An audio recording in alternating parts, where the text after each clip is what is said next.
Opening song, right? Y'all sing loud because my voice isn't very good today. So. Yeah, we got. You're absolutely right.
right.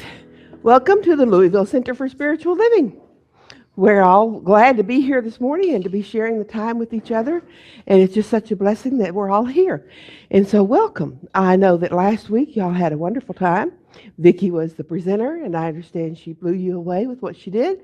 And that's great. And I just think it's wonderful to have someone like Vicki that can come in, fill in, and do what she does. I enjoyed my Sunday off. Yes. And I enjoyed my Sunday off. I liked it a lot.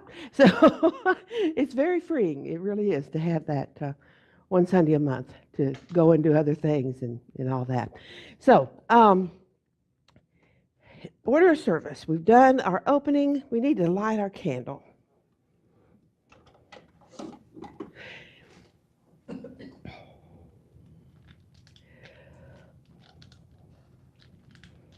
Okay.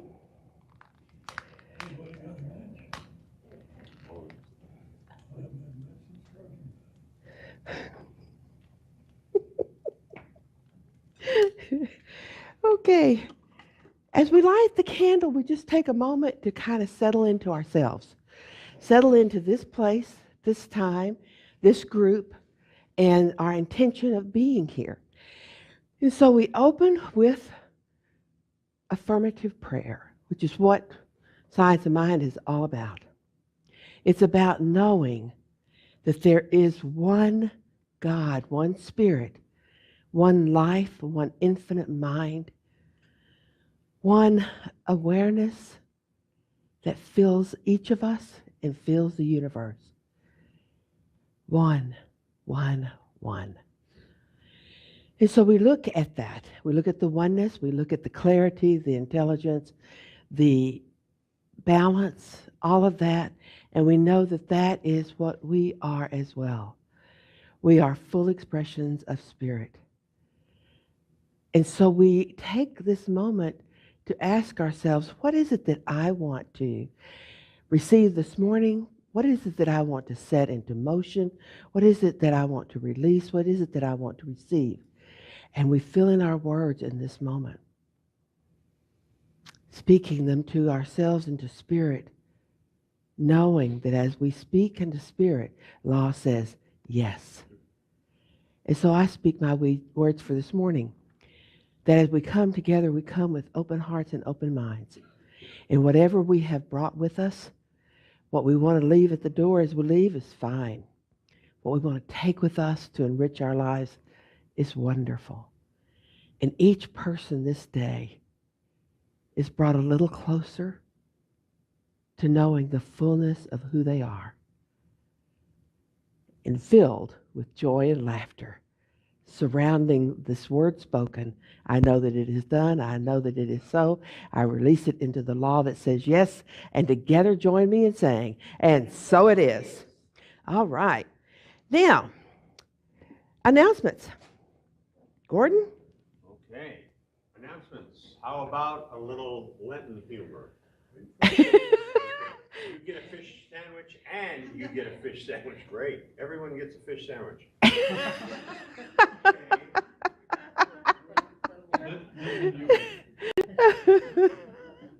Meditate on that. World Health Day. And Wendy. Today is World Health Day. It popped up in my feed at work. I work for CHI, so it popped up there. Anyway, if you're not familiar with this as a concept, the campaign, the goal here is that everyone in the world, every human person ought to have access to healthcare. And, I think that we, from our faith path, I think we can really get behind an intention of that kind of abundance for everyone, that we can set that intention. Yes, every human person should have access to health care. I think that we sometimes get bogged down in politics of determining how to make that happen. Our faith path is about setting your intention and knowing that abundance and not getting caught up in details happen, but rather just knowing the truth that everybody ought to have access to health care.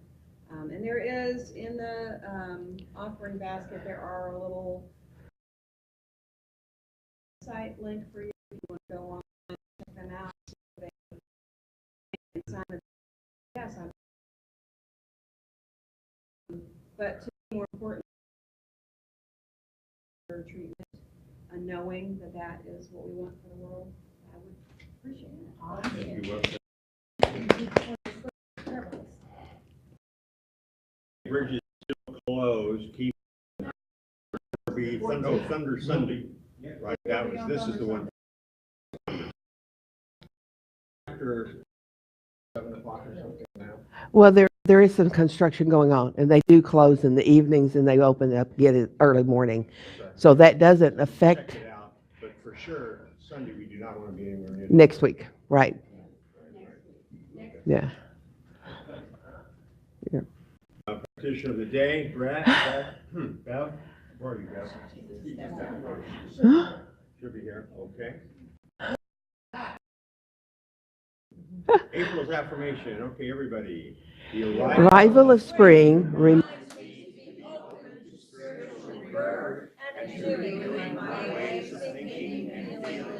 Yes.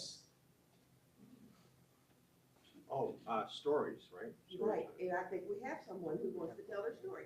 Tell their story. I didn't realize that the order of service had changed. I'm also the reader, so I'm back to back. So I'm sorry, you're gonna hear me maybe too much.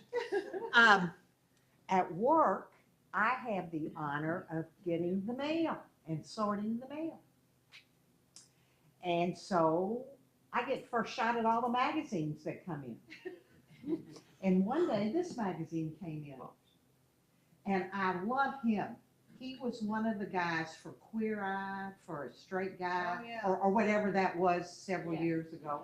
So, and it was a Derby venue on the front. So I thought, oh, I'm going to keep this magazine and I'm going to look through it to find out about him. So I'm sitting in my chair and going through the magazine pretty quick. And lo and behold, look at what I found.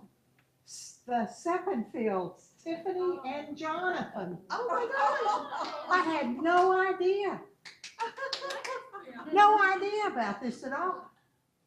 Their parents did, well, maybe her parents knew, but his parents didn't know about it either. And they got married October 13th of last year.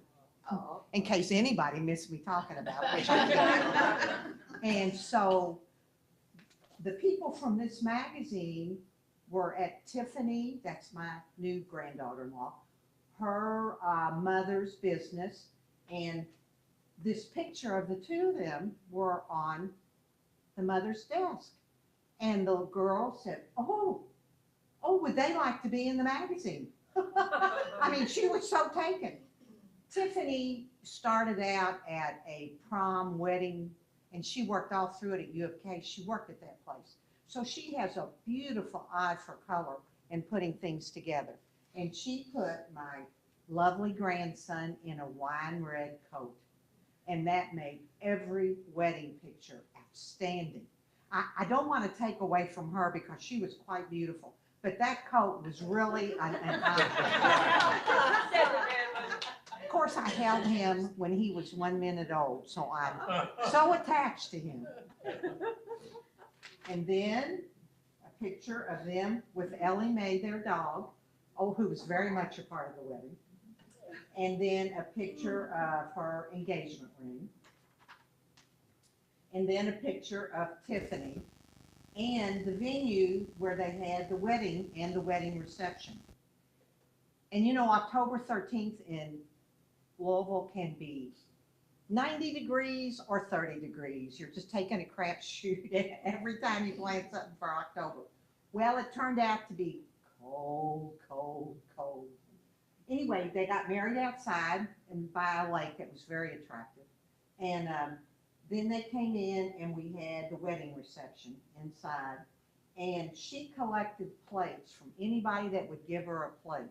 She had 225 plates. That's how many people came. So everybody had a different plate. I thought that was kind of an interesting take on it. So anyway, that's it. That's my Oh, story. Thank you for wonderful. sharing a wonderful surprise. And is there anybody else that's gonna talk today? No? Then I'm going, sacred reading, is that me? Okay. That's you. I gotta get my reading.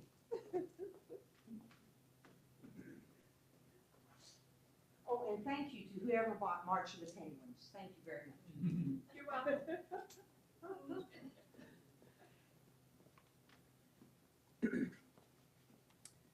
My reading today is from January's Spiritual Living Guide.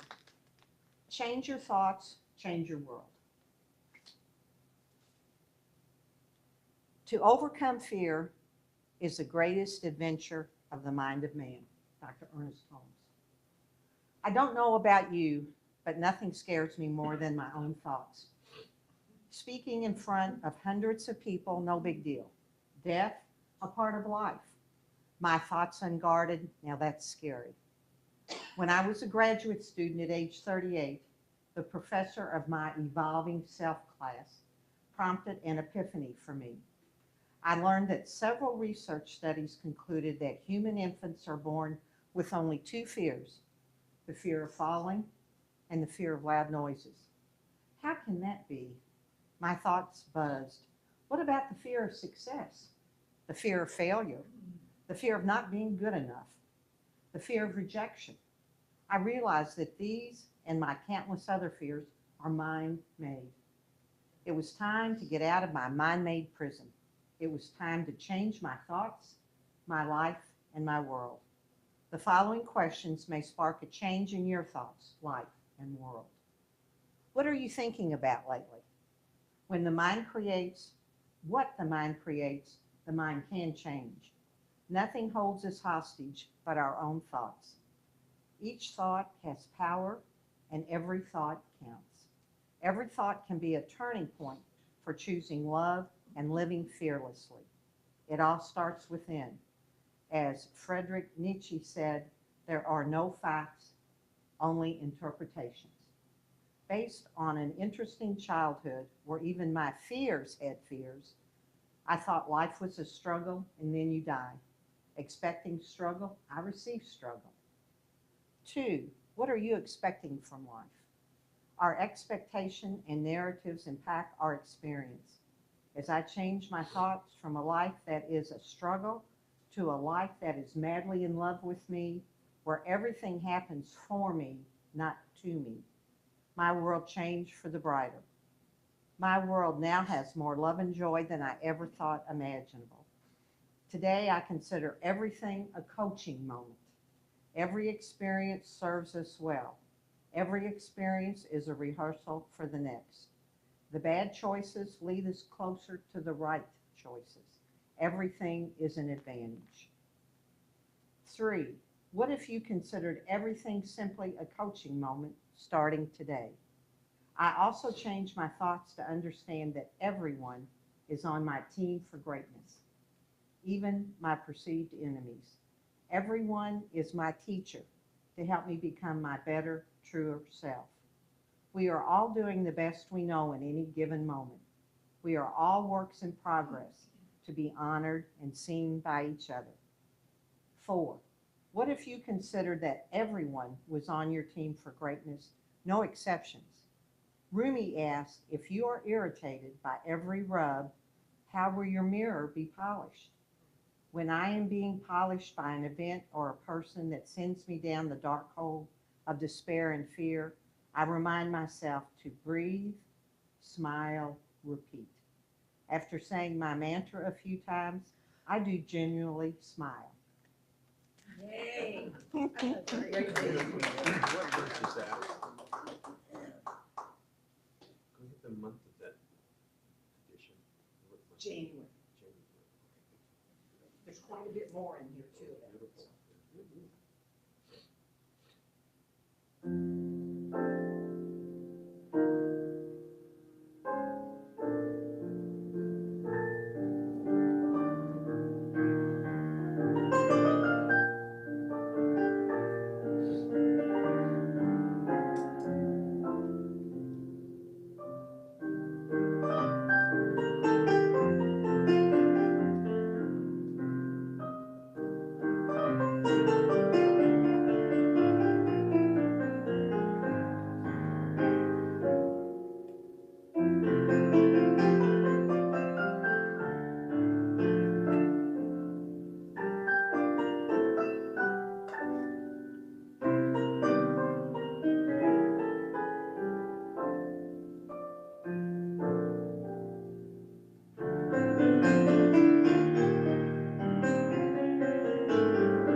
Mussolini, Hitler, and Churchill were sitting around pool one afternoon discussing world affairs. And Mussolini said, let's go for a swim in the pool. And Hitler said, you haven't noticed the shark? The shark? And so when he looked, sure enough, there was a shark, a very large shark, ready for his next meal, swimming in the pool. And someone said, well, what are we going to do? Mussolini said, no problem. I have a dagger. I will throw my dagger and kill the shark. Well, he threw his dagger and it just bounced off and it didn't do any damage at all. And so they looked at Hitler and Hitler said, ha ha ha, I have the best made pistol in the world. I have a Luger, and a Luger is just the best, and I will kill the shark with the Luger. So he takes his Luger out and he shoots the shark and he shoots the shark and he shoots the shark and he runs out of bullets and the shark swims back and forth waiting for his next meal. So then they all look at Churchill. He didn't say a word. He just got up. He took his teaspoon from his tea, where he had been drinking tea, took his teaspoon, went and sat next down to the pool, and he took his teaspoon and he lifted up a teaspoonful of water and he threw it, and he did another one. What are you doing? He said, I'm killing the shark. What do you mean you're killing the shark? He said, I keep dipping and the water goes away and the shark dies. With a teaspoon? He said, yeah. Takes a little longer, but it's sure fire. Bob told me that joke. Now, I've been with him for 25 years, and that's the first time he's ever told me that joke. And I thought, the man is just a wealth. You never know what's going to pop out. But it appealed to me in that when we talk about what Tammy was sharing with us and what we've been sharing from the book of Making a Decision, or what we share any Sunday, it's about changing our thinking. And, we would love to be able to take a dagger and take that thought that's been with us for 50 or 60 or 70 years that's been negative in our lives, and we'd like to shoot it with that dagger and be done with it. Or shoot it with a Luger and be done with it. But oftentimes, that doesn't happen. It may happen. When she was reading about when he was 38, he really heard from the professor questions that made him wonder about, is the universe for me, and where did all my fear come from, and do I have to have all that fear and all that stuff?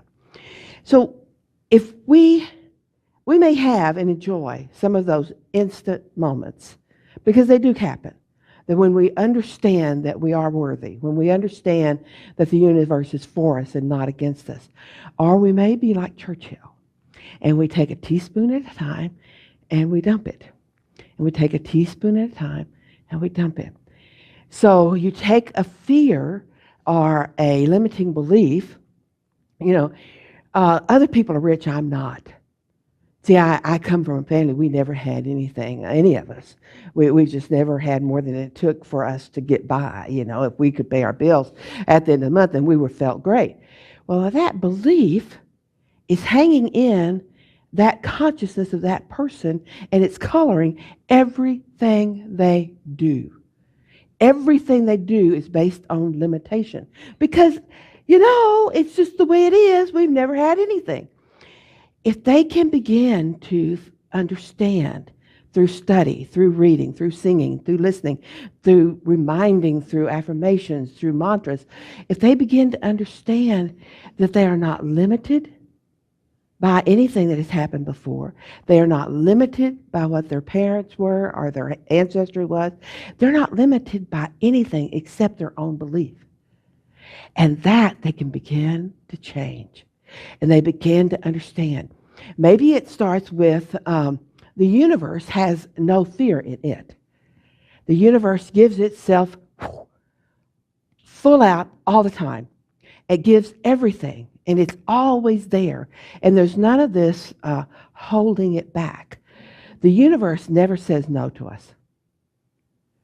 We get the answer of no, but it doesn't come from the universe. It comes from within ourselves. We say, I want this, but within ourselves we say, but I'm not worthy. I want that, but within ourselves, it's never been that way. It's not that way for me now. It's for other people, but not for me. So anytime that we can begin to change those thoughts and have new thoughts, then we're moving where we want to go. Kill the shark one teaspoon at a time. And it can be a long journey. So we have been talking about The Power of Decision by Raymond Charles Barker. And this has been in some version up here. So building the foundation, making our decisions, and then enjoying the effects is what we talked about last month. And now we're going to talk about living a richer life today.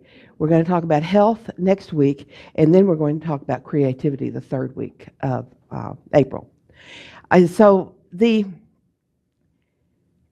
foundation is where you decide who you are and who the universe is and how you relate. Is the universe for you or against you? Is the universe got a little checkbook up there waiting for you to make a mistake and mark that by your name? Look at that. That's a mistake. Or is it whatever you want is yours? There's no mistakes. You may limit yourself, but there's nothing that is going to keep you from me except you. I'm here all the time. The universe is always right here. Is it good? Is it for you?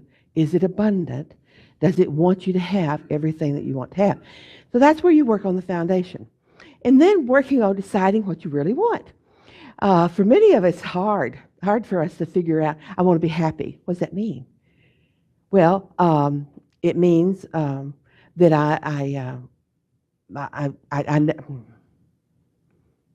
and then we have to stop and think. It means to be healthy. Okay, what does it mean to be healthy for you? What is it that you want your health to be like? Because there's a whole lot of different degrees of healthy. If I could just get rid of this one condition, I'll handle the others. You know, if I could get rid of the pain here, I could handle it in other places. And then the third is when we've gone through this process are the effects of what's happening. So, Ernest starts to decide to live richly. That chapter, it could be decide to be abundant, decide to be prosperous. But if it were named that, then we would immediately go to money. For most of us, if you say prosperity or abundance, you go to money. And he is talking about a richer life. And a richer life is so much more than how much you have in the bank. It's about how you live your life, how you feel about your life. It's about all the different elements in your life. And so he starts this chapter out with the grandeur of life is known by the few when it should be known by the many. The majority of people live in part only. They are half healthy, half wealthy, half happy, and half creative. They accepted this half way of living as normal.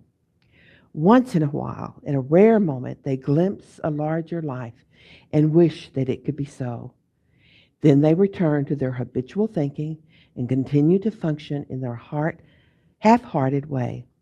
Half living is abnormal and unnecessary. Trying to think who it was that said, once a mind has entertained a new thought, it can never go back to its original component. It has been stretched. It's never going to go back. And so every time you take a moment to think about the universe and where it is and who it is and what it is and how it relates to you, then you've stretched your mind. You've moved out. And you're never going to be quite the same. So that's why you keep taking classes. That's why you keep coming here on Sunday mornings. That's why you read good books and listen to good things, because you're stretching your mind, your acceptance of what's going to happen in your life, what you want to have happen in your life. So, you will only express and demonstrate a richer life when you get as certain about what you want and you've decided that you have to have it. I'd like to be, it'd be really nice to be, but until you come to this is what I am, you have not been making yourself move where you want to be. This is what I've decided I am. This is who I am. And you move with confidence in that way. So he talks a lot about the different ways of doing that. You know,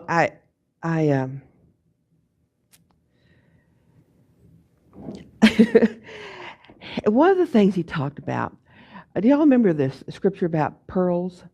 the pearls of great wisdom, the pearls of great peace, the pearls of knowing. Do you remember that story, the parable, they go and search for them? People do. And when they find them, they sell everything else and hang on to the pearls. So he's talking about when you find your pearls, polish them. Keep them up in front of you. Keep looking at them. Keep refining them. Keep knowing them. And so when you hear something that makes oh, in your spirit, in your body, in your mind, hold on to it. Write it down. Have an affirmation about it. Do all of that kind of stuff. I have some of the diamonds left. If you want a Herkimer diamond, you feel free to get one.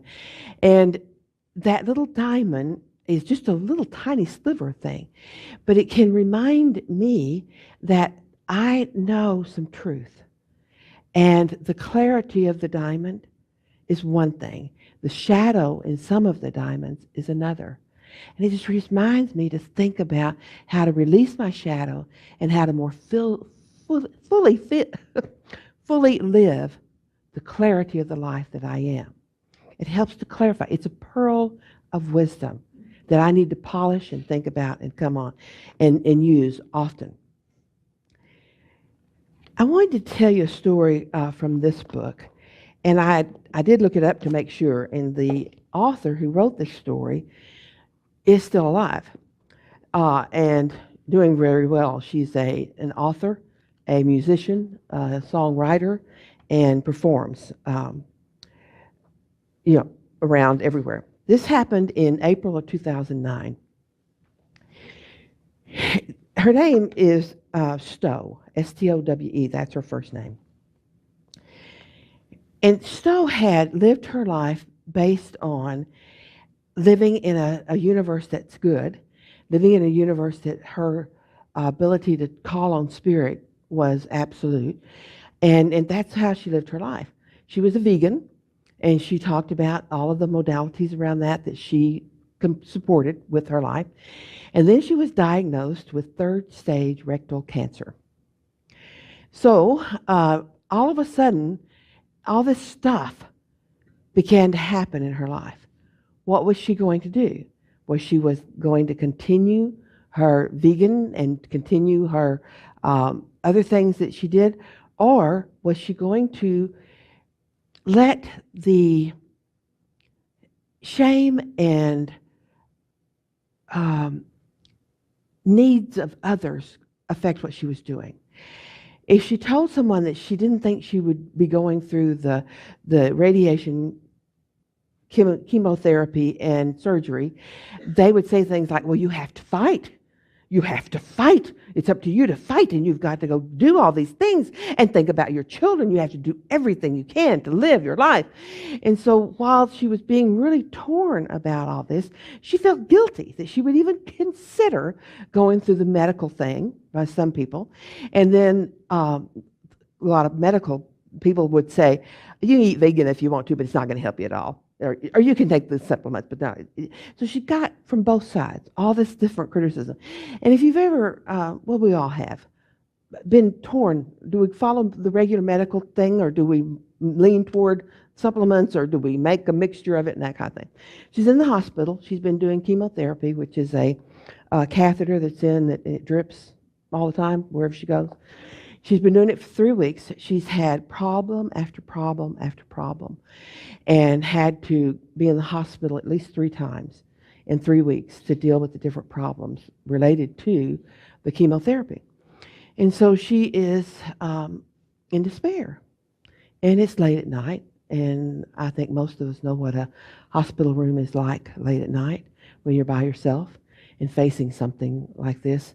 She knew that when they got the current situation settled, that the doctors would come and say, okay, we're going to start chemotherapy again on, it was just a matter of when they decided it was time to do it. And she was just miserable. She was torn about what she was really going to do. And one of the nurses came in. She had known Angela now. She'd been in the hospital so many times that she and Angela, were friendly and all. And Angela came in and said, would you like to talk? She said, No, I'm fine. She's crying like crazy. So Angela leaves, and she comes back a little later, and she sits down on the edge of the bed, and she said, you know, it's okay if you want to just talk about what's going on. So all of a sudden, while she had been thinking, I don't want to talk to Angela, Angela is part of the medical profession, she's going to tell me to keep on with the chemotherapy, the radiation, and all this stuff, she just poured her heart out. It's the middle of the night, and she just poured out her heart of how frustrated she was and how scared she was and how she couldn't figure out what was the right thing for her to do and that kind of thing. And Angela said to her, as she patted her hand, it's your body. You're the only one who knows how your body feels. You're the only one who knows what is best for you. And you don't have to be responsible. She said, well, what am I going to say to people when they tell me that it's irresponsible not to do chemotherapy? Don't say anything to them. That's their opinion. That's not yours. You do what you feel is right for you. And it was like a deep breath, a deep breathing when you didn't realize you weren't breathing. You've been holding your breath, and all of a sudden you take a breath. And Angela stayed a few more minutes, and she patted her on the foot and left. And Stowe laid there and realized that she was going to listen to her body. She was not going to listen to doctors. She was not going to listen to other people. She was going to listen to her body. And she didn't know how her husband would take it. She just wasn't sure. When he came in the next day and they were talking and she told him what she had decided to do, he said, I'm so grateful. I have been on the internet studying everything I can about alternative cancer treatments. And I've gotten a lot of good information, and we'll go over it. So he was knowing too that for her, the chemotherapy and the radiation was killing her, wasn't helping her. She needed something different. And one of the things that Angela said to her was, I've been in the cancer ward for a long time, and I've seen a lot of people die. And some of them die horribly painful, long deaths, and some of them die gently. And it is something that is part of your choosing of how you will approach this, what you will do. And in her own life, in Stowe's own life, she had suffered through the demise of her brother, who would scream in torment when they did these medical treatments for his condition because he was in so much pain. And he lived his last months in pain. Not, the medical profession does things that we call miracles. They do great things. They save lives. And sometimes they just pour suffering on top of suffering. And she knew that, but she was, until that night with Angela, she was trying to do what other people thought she should do. And listening to other people's advice. And then it came to understand that it's her body. She's the only one who knows. And it's her choice as to whether to spend the last weeks and months of her life in and out of hospitals, taking treatments that are painful, not being able to sit up, all those things that happen, or to take the course as it went. Now, I looked it up in Google to see that, and she is still with us. So from 2009, when they gave her weeks without chemotherapy, it is now 2019. And she made that decision. But the thing that Angela said to her also was, if you don't believe in chemotherapy, you shouldn't be taking it. If you don't have a faith that this will work for you, this is not going to work for you. Now, if you have a great faith in your doctor and you trust that doctor completely and he tells you to do this, then that faith will transfer. But if you don't have faith, if you don't believe that this is a good thing, it won't be a good thing. So I tell you that story because it's your life. It's your body, it's your life, it's your choice. And living a richer life is your definition. What does that mean to you? Well, does it mean more creativity? Does it mean different relationships? Does it mean more money? What does it mean to you?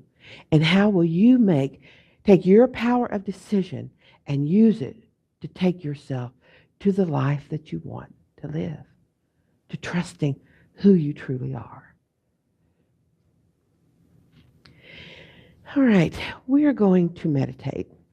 And I'm going to take some of the words from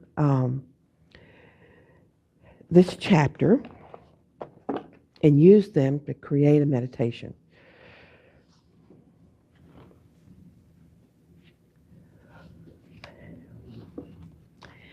All right, so when we meditate around here, most of us have done this a few times, I encourage you to get comfortable in your chairs.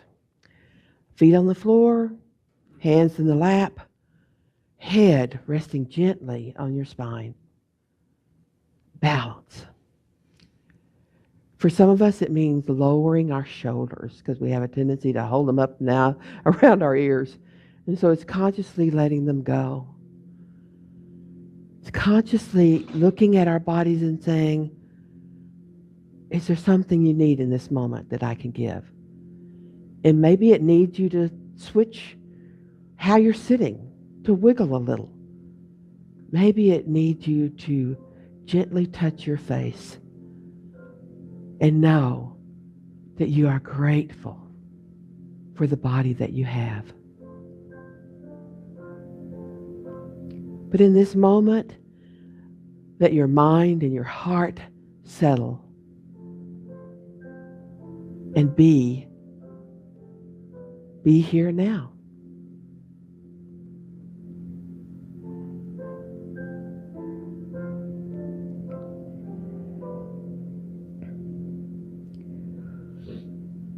Let my words be your words. The infinite is always imparting itself to me. It created me in order to give itself away by means of me.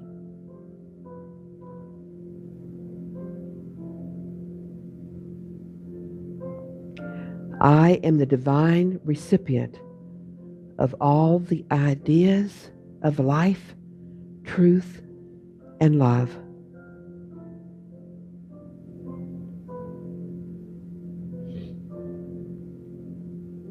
I now accept these ideas from the bounty which has already been given to me. My subconscious mind rejoices in the new material with its creative directives.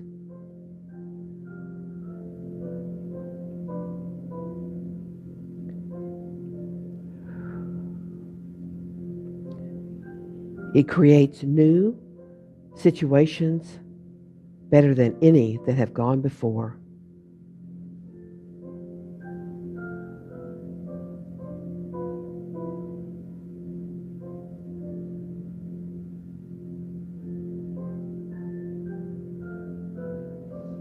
I respect myself. I give thanks and praise that this is so, and I am aware.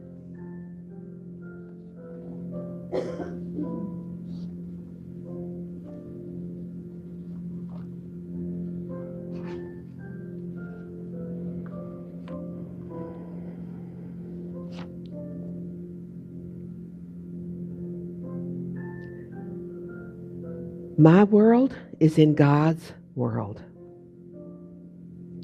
God's world is governed by law and order, and so is mine. I now express the order and wonder of the Spirit. My decision to be free of all lack and all fear of lack is clear, released, gone.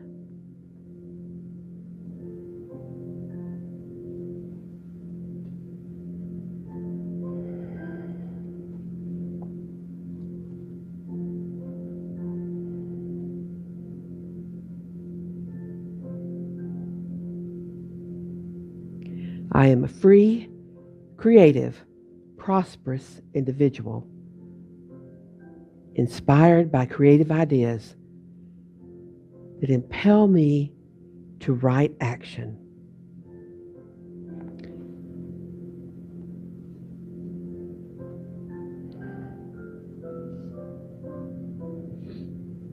In this moment, I breathe deeply of the presence and the power and the love that is.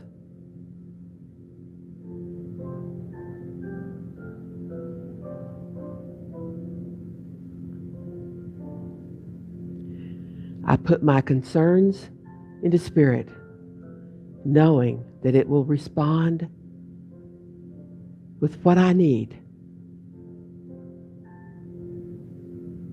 what I desire.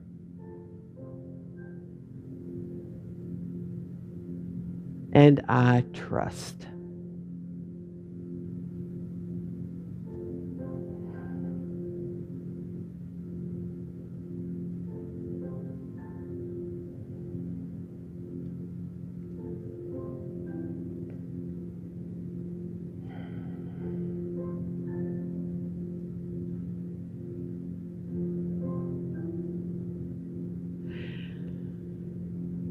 Take a deep breath and let the truth fully settle into every cell of my being, knowing that I have spoken my word, as I have known my incredible, full expression. It stays with me, nourishes me.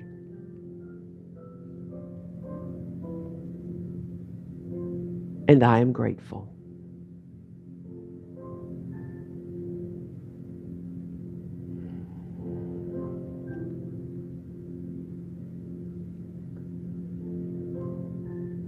Taking a couple of deep breaths, I come fully present in this moment, right here, right now.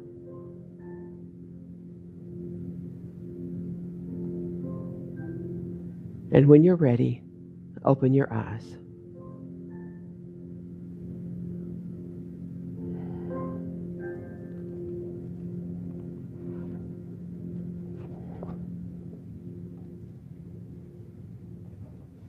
Okay. All right. Abundance, right? I'm sorry. Oh, where's our meditation song? Yes, come on, stand up.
today's prosperity affirmation. I am surrounded by abundance and prosperity. I gather them like flowers. I am full. Yes. Beautiful.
And so we receive our gifts and offerings, and we are grateful. And we bless them to bless each other, to bless our community and the wider community. And we know that as we give with great joy, we receive with great joy. And we let it be, we call it good. So it is. So it is. All right. Let's see.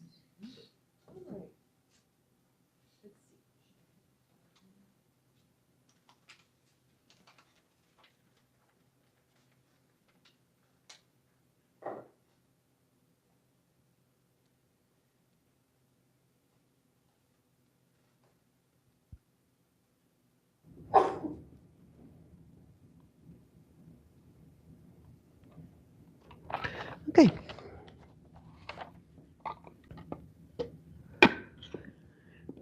There is one power, there is one presence, there is one joy, and there is one knowing.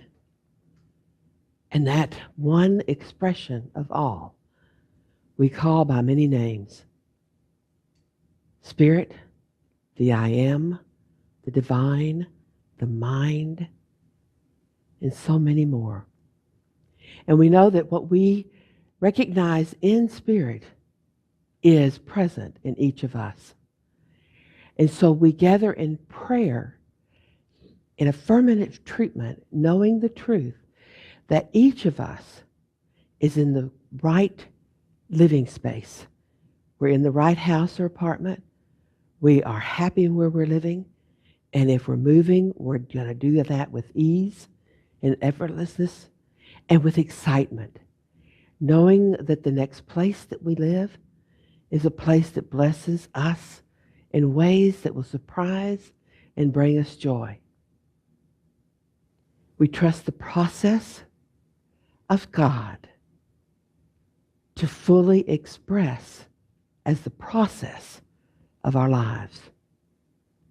Trusting this abundance, trusting this love, trusting this balance. We let it be. We call it good. And so it is. All right. Our closing song. Stand as you are able.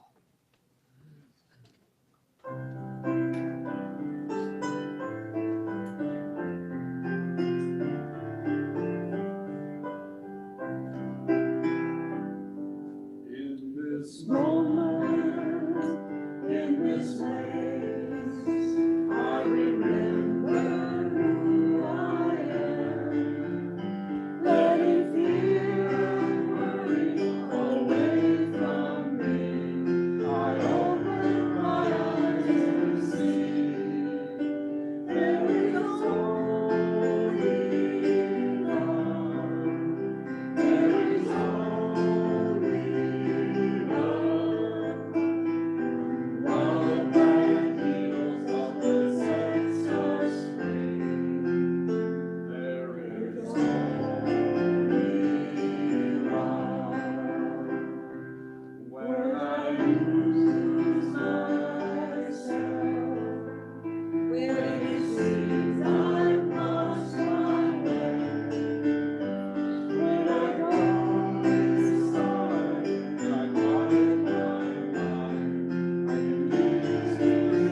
hold your hands out and know that you are a blessing. And so right now we're going to bless all those that are not with us. Think of somebody that you think, darn, I hate not seeing them. And bless them. Bless them for their highest good and their greatest love. Okay. Now, look around this room and see someone that you want to send a special blessing to and just send it out to them. And they just with their open hands. They're receiving and they're sending. All right. And so we're blessed in that way. We bless our food as we sit together and we share food. We bless our time of community. We bless our time of sharing sustenance with each other. And we bless the Louisville Center for Spiritual Living, for it is here to serve. And when you're here, we are so blessed. And so we let it be. And what do we say? And so it is. And please stay, whether you brought anything or not.